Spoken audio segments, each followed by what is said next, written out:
What's up, troop? It's Unders, and in today's video I'm going to break down the SSL EV2 from Waves.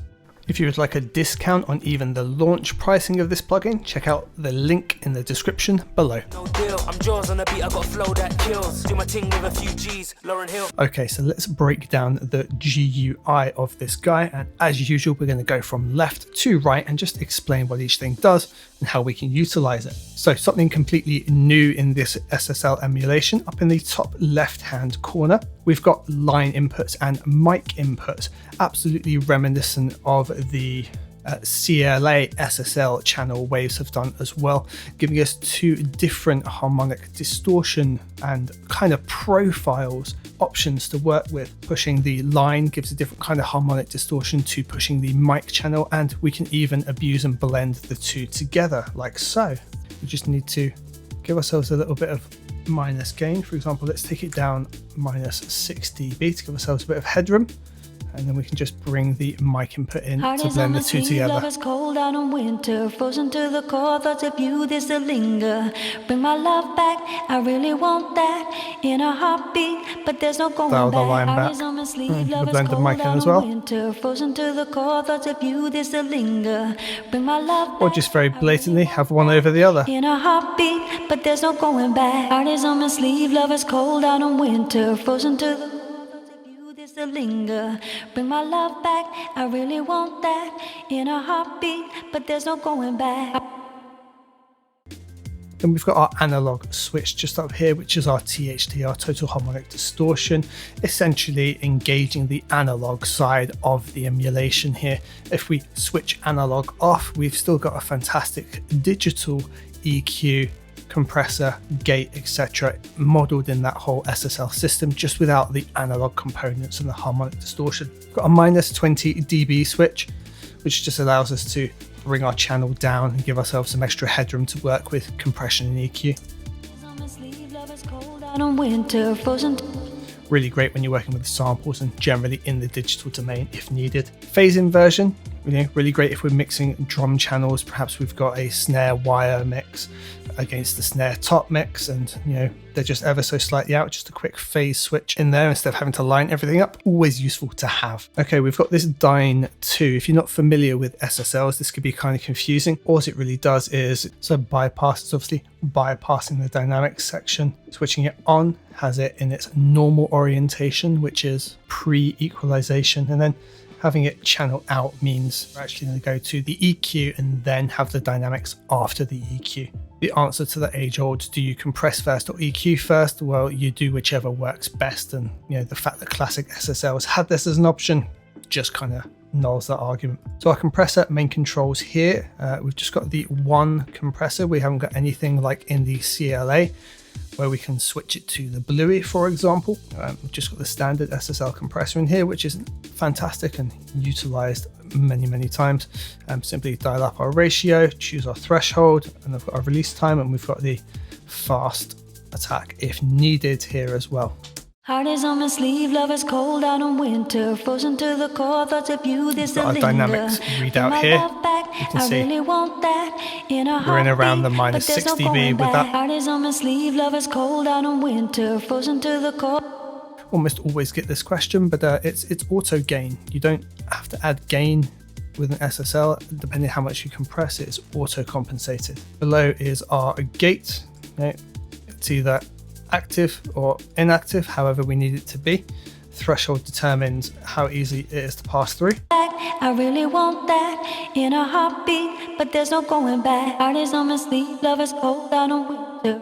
So we've got a range to how much it will reduce down to, so we might only want to take it down a couple of dB in those key moments. On my sleeve, love is cold out in winter, frozen to you may want it to be ridiculous and go all the way to 0 at the ultimate threshold. I really want that. Dial it in, dial our threshold back to find it at the right moment. Heart is on my sleeve, love is cold out in winter, frozen. Much like the dynamic section, we've got our fast attack option as well. Filters at the bottom, they're automatically disengaged when at their maximum. When they're brought in, there we go. You can see it's automatically brought in here.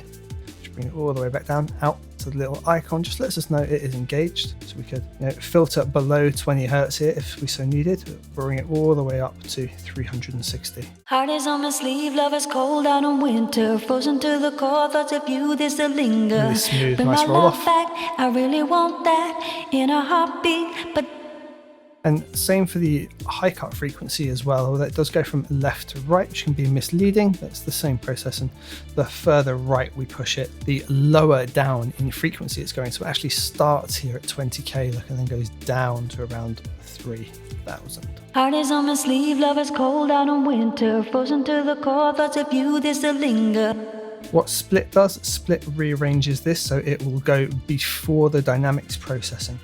So for example here, let's say we want to EQ first. We'll have our EQ in. We're going to put channel out. That puts the dynamics processing after the EQ. And we can then put split in, and we're going to have the filters go in before it then goes into the dynamics processor as well. So we can kind of rearrange all of our order here. It's just done with selecting these particular parameters rather than rearranging the individual elements. So moving over to the EQ section, which is this middle section here, right at the top it says EQ type.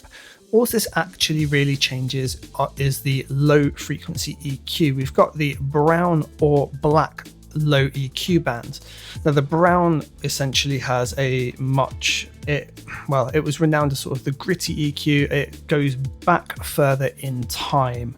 If you're working on sort of a classic rock track and you want to get that classic 60s 70s kind of sound, this is going to be your low end EQ to go to, especially on your drums. Whereas black is way more modern. It's decidedly a lot more transparent. And if you're working on any kind of electronic music, but you're still like working with the SSL system kind of thing that I do, then you're going to be wanting to use the black the majority of the time. Now, a really useful tool built into this is this little guy just here. You kind of click it and don't really know what happens.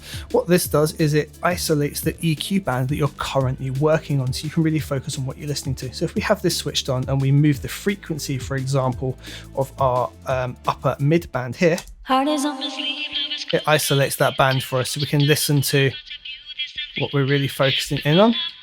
And we can EQ sweep it, look.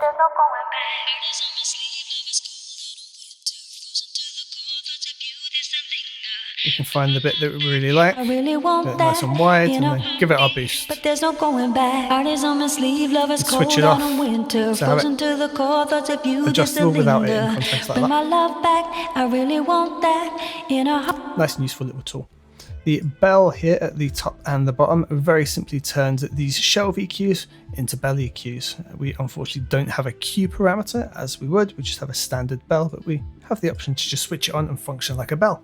Again, here we've got another sort of option. We've got this kind of bypass or Dyne SC. Now this is our this gives us a side chain option for our dynamics. Very, very simply, so we can have dynamic side chain, and then anything we're going to route into this track, the dynamics are going to be looking at what's routed into it rather than the audio that's directly coming in and processing it that way. Then over here on our right hand side, we've got a metering option. We've got an in and out meter, which is really nice. It means we can make sure that we've perhaps got the same levels coming in as we've got going out. We've correctly gain compensated, maybe reduced our output or adjusted our line inputs, etc. And we can just very quickly switch between the two and make sure we're in the right ballpark. And we've not got a drastically different in and out, for example. Now down here, this control, this is our orientation of stereo. So at the moment it's standard, so our left and right are going to be exactly as they should be. Bring it up into the middle, it will be mono, and rev doesn't mean reverse, it means it's the left will be in the right and the right will be in the left. Heart is on my sleeve, love is cold out in winter, frozen to the core, thoughts of you, this to linger. Bring my love back, I really want that in a heartbeat. Extra wide allows us to push those things a little bit further. Heart is on my sleeve, love is cold out in winter, frozen to the core, thoughts of you, this to linger. Bring my love back. In my instance, it's causing some phase issues, so it's actually getting quieter, so we could use the control here. Heart is on my sleeve, love is cold out in winter, frozen to the core, thoughts of you, this to linger. Bring my love back, I really want that. And the filter just here is a roll off of around 200 Hertz, which is going to just help with those phase issues that we just experienced there, so we can switch that on. Heart is on my sleeve, love is cold out in winter, frozen to the core, thoughts of you, they still linger. Bring my love back, I really want that, in a heartbeat, but there's no going back. Heart is on my sleeve, love is cold out in winter, frozen to the core. So guys, that's an explanation of the GUI of the solid state logic, the SSL EV2 from Waves. I hope that's been helpful for you and gives you a nice understanding of how to work with an SSL channel strip. Look forward to seeing you in the next one. If you'd like to see more videos on the EV2, check out the channel. I'll be comparing it to the older versions, perhaps the UAD as well, and having a look at the difference between the CLA SSL as well. Take care.